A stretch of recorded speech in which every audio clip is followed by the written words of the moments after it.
Victor Q. He says pronounced Coots. Victor Coots. One of those two. Hey, Victor.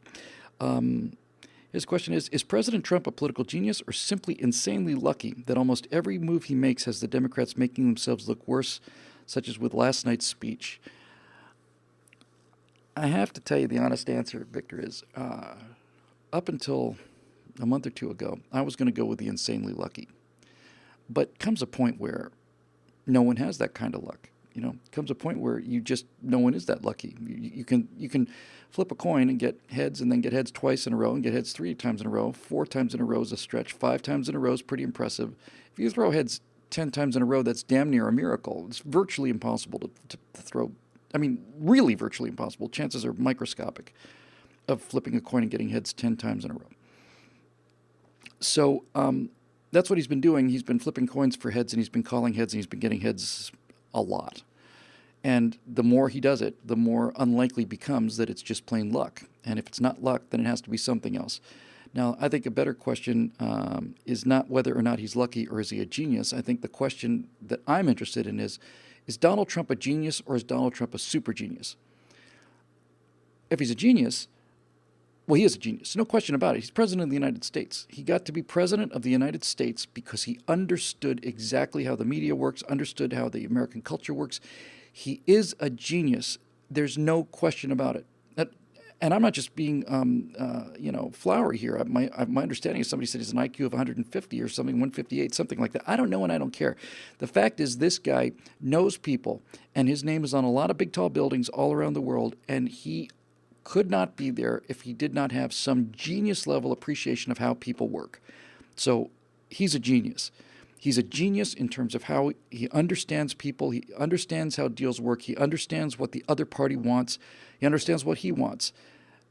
He understands, because he's written about it, he understands that the secret to these kind of things is, under-promising and over-performing. He did that at his speech last night. I was talking about it on NRA TV today. The question was, are these childish tweets that he sent out, because they are childish, are these childish tweets that Trump sends out? Now, this is where we have to decide whether he's a genius or a super genius.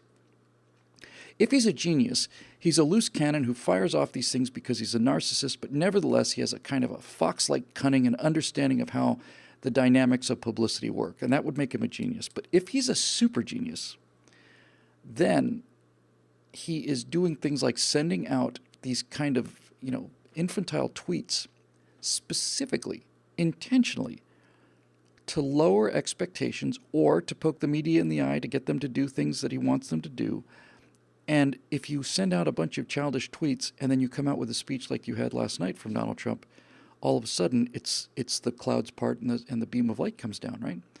If he did that intentionally, then he's a super genius.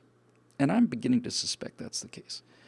I'll be willing to credit maybe he's just got this kind of understanding and kind of his animal cunning in a sense, a real smell for the right move in terms of publicity and stuff. But man, that's a lot of heads in a row.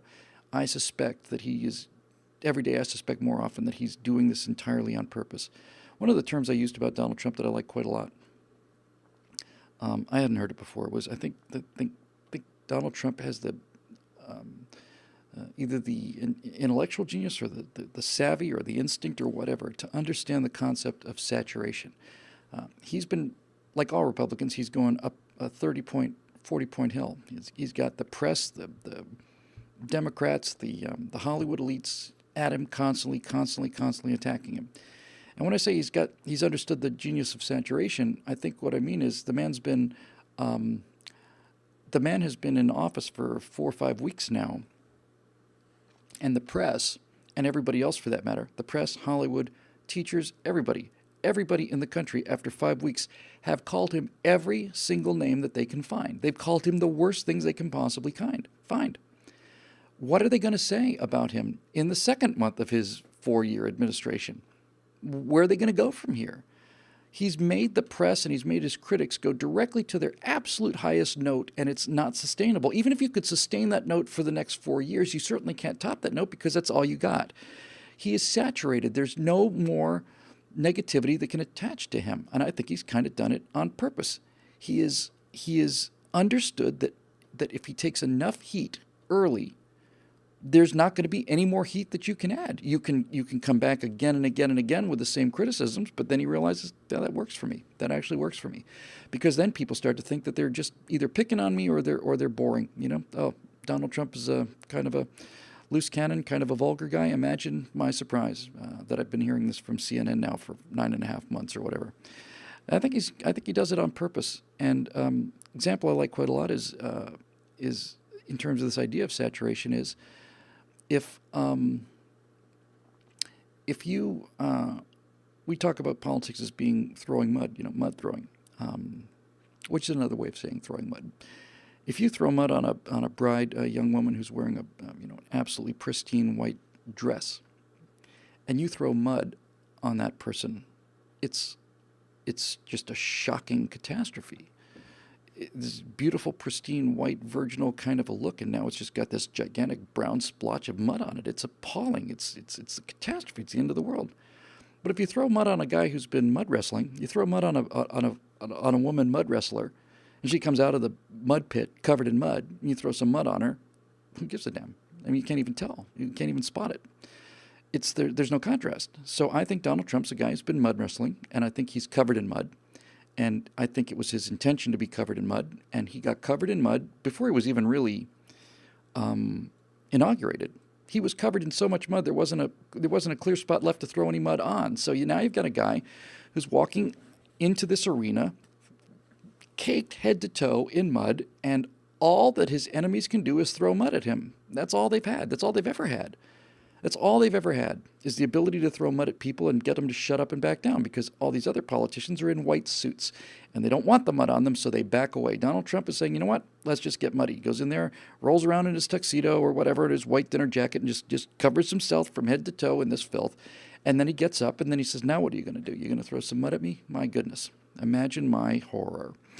I think that's genius. I really do. And I think on some level he understands the power of that. I think he's too smart not to. We talked about in the election, during the election cycle in 2016, how Donald Trump basically used the media to get tens and hundreds of millions of dollars of free publicity. He didn't have to pay for any of this stuff. He'd just say something so outrageous that they would cover him. And then he would say something so outrageous that people would say, my God, I can't believe he said that. You may not like the way he said it, but he's telling the truth. And that's the other thing about Trump, is he's speaking the truth.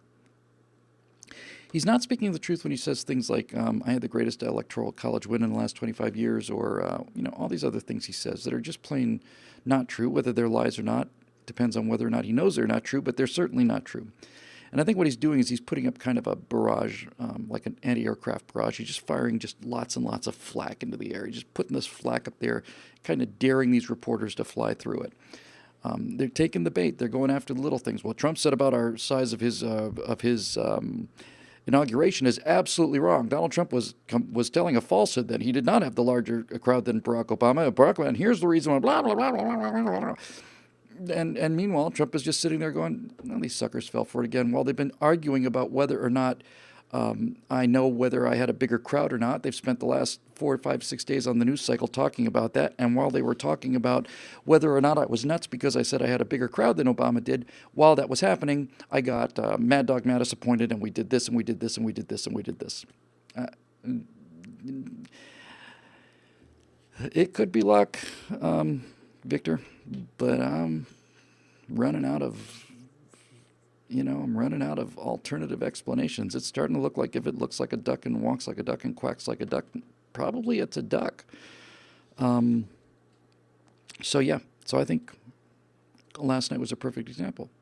He makes these tweets, gets everybody riled up. They're literally, now this one they're figuratively rolling up their sleeves, and their fangs are coming out, and their progressives are sitting there, and the reporters are waiting for him to show his fat orange face up there on the floor of the Congress, and his terrible, horrible comb over, and he's going to get up there, and he's going to say all of this stuff like, I told you so, and I think Mexicans are all racist, and we ought to ban Muslims from the country, and he's just going to go, and you can feel them. They're getting all wound up. They're getting ready. They got their pencils sharpened and everything. They're ready to go.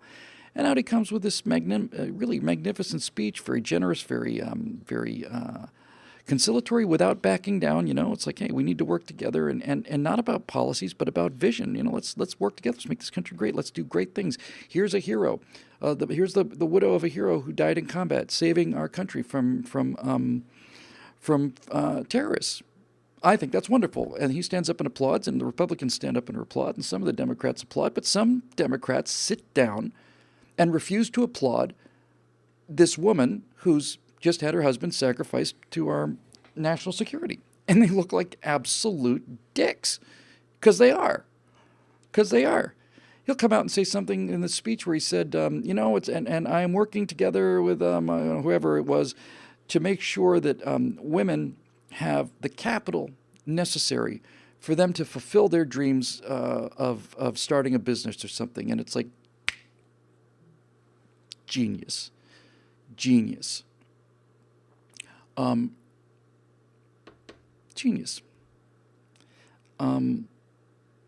Yeah, I mentioned this on the NRA show, I think, on the Colleen Noir show. I did it somewhere today. I don't know. Maybe I did it on a live show. In any event, it's all a blur. But Sun Tzu was talking about, wrote so many words about war and the art of war and so on. And Sun Tzu said that the ultimate warrior possesses a quality called swordlessness. And what he meant by that was, when you're the ultimate warrior is a person who wins the battle without having to fight it. But if it's going to be combat, he said, the best warrior doesn't need any weapons, because he's going to take your weapon from you. He doesn't have to come to the fight with a sword. He's going to take your sword. He's going to kill you with your sword. And that is a high level of proficiency, and that's exactly what I think Donald Trump is doing. When Donald Trump says we have to do something about the poor inner cities in black America, and we have to stop this murder rate, he's walking right smack dab into the center of the Democratic National Committee headquarters, and he's taking their sword and he's running them through with it. When Donald Trump starts his speech by saying, as we approach the end of Black History Month with so much done and yet so much left to do, he's taking the Democratic sword and he's just lopping their heads off with it. And all throughout the day and night, they just couldn't understand what he was doing. He would phrase his policies in such a way that it made it sound like these are everything that the Democrats ever wished for, except it's coming from a Republican and it's coming from a conservative viewpoint, private money and all the rest of it. And it was about jobs. And he was saying, we're going to do this and we're going to bring in jobs. And people would stand and applaud, but the Democrats wouldn't. They would just sit there and kind of stonily sit down. We are kind of in favor of jobs, aren't we? I think we're in favor of jobs. He just ran with it. And it was masterful. And I think they're doomed. They're not doomed forever. They said the Republicans were doomed when James Carville said after Obama won on the night of 2008, November 2008 election night, he said he doesn't think there's going to be another Republican Congress or presidency for 40 years, and he was off by only 38 years. So don't get cocky, kid. But they're stunned and they don't know what to do. And I have said this several times, and this needs to be said as often as possible.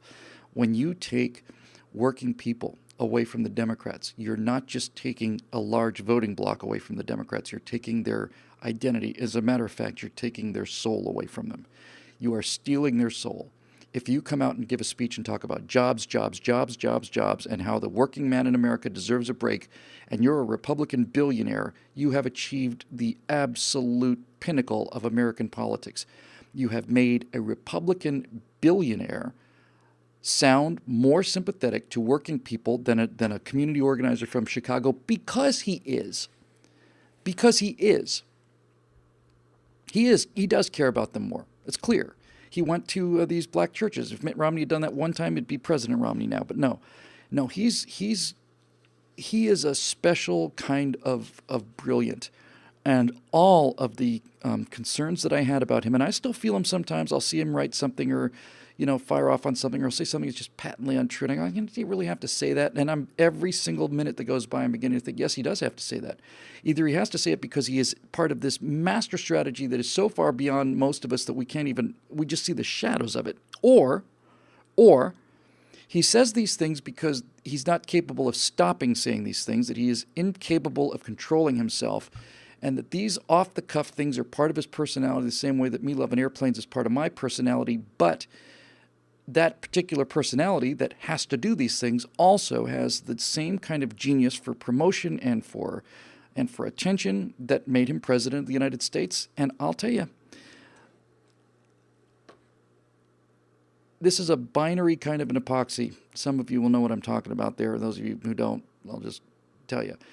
You really want a strong glue. If you want a really incredibly strong glue, the problem is if you make the strongest glue you can imagine, you put it in a tube, then how do you get it out of the tube, right? If it's not going to be that strong, the glue just turns into a solid mass. So if you want a really strong glue, you get an epoxy. And what that is there's two different chemicals. There's one little tube and there's maybe a slightly larger tube. And you squeeze the two hypodermics together and the two chemicals come out and they mix. And when they mix together, they form this absolutely incredibly strong kind of a glue. It's a binary epoxy. And I think that's what Trump has done for me anyway. It's a binary thing. If Donald Trump had not spoken with the optimism and the vision that he had, then I would say I've got a one-part glue, which is his appointments, and these people are spectacular. And then I would be in a position where I say, okay, we've got fantastic conservative cabinet and court nominees. You can't imagine a better one. I can't imagine a better one. But Trump doesn't really understand what to do with them. He's just kind of, took some good advice in that. Or you could say, well, Donald Trump gave a really optimistic speech. He's talking about winning. He's talking about building. He's talking about a future where we're walking on alien planets and pretty much verbatim what he said, working footprints on other worlds, and we're going to build airports and so on. And if it was just that, then you'd have the other side of the epoxy. You'd have, okay, that sounds great, and it's soaring, and it's optimistic, and all the rest of it, but how's he going to pull it off? But when you put the two together, you've got this binary epoxy. He gave this speech about how America, he's been saying this from the beginning, we're going to make America great again. And he, by God, is doing it. If he was just saying it and then appointing his sister to the Supreme Court, you'd realize, okay, we're being played for chumps. But he's not. He's saying we need to make America great again, and he's appointing the best candidate we've seen for the Supreme Court in 20 years. And his cabinet, Secretary of Defense James Mattis, I would have voted for Trump just for that. Yeah, I could have been Hillary all the rest of the way, but if they gave me James Mattis for Secretary of Defense, he would have gotten my vote. And it's not just Mattis; it's Mattis and it's DeVore and it's Perry and it's McMaster's. It's astonishing. It's astonishing. So if you take that actual optimism that I think he really has, and you couple it with the fact that he seems to have hired the best managers on planet Earth, you might be looking at one of the greatest American presidents that ever lived. And who would have thought it? I remember thinking on election night, we were walking out the car with my beautiful fiancée there, and I remember thinking, wow, we didn't just win this presidential election. We won the presidency. We have the House. We have the Senate. We're going to get the Supreme Court appointees. It's the biggest win ever. It's the end of Barad-dûr. Why don't I feel better? Why am I not jumping up and down? Why am I not elated? Why aren't I just like, wow, this is what you've been working for your entire life. He's doing what you would have done if you'd been elected president. Why aren't you over the moon? I realized I'm not over the moon because I didn't trust him. I didn't trust him. I didn't know if he was pulling our leg or not. But I'm every day, I become more and more convinced by his actions that this guy, at the very least, is going to lead to an economic growth spurt that we haven't seen in a long time, and who may in fact, do the things that he said he was going to do, not personally, but by finding the very best people he can find and putting them to work and letting them go. He may in fact turn out to be one of the greatest presidents this country ever had. I'm not going to go that far yet because we haven't seen it, but without question, it is the best cabinet I've ever seen. I think it's probably the best cabinet that I could imagine. So there we go. Oh, we got an aviation question, and then we have one more, and then we're going to play our bingo game, and then we're going to go home because I'm tired and I want to go home and I want to have some dinner and I want to relax a little bit and not be staying here till midnight. So there you go. If you don't like it, lump it. Get your own show.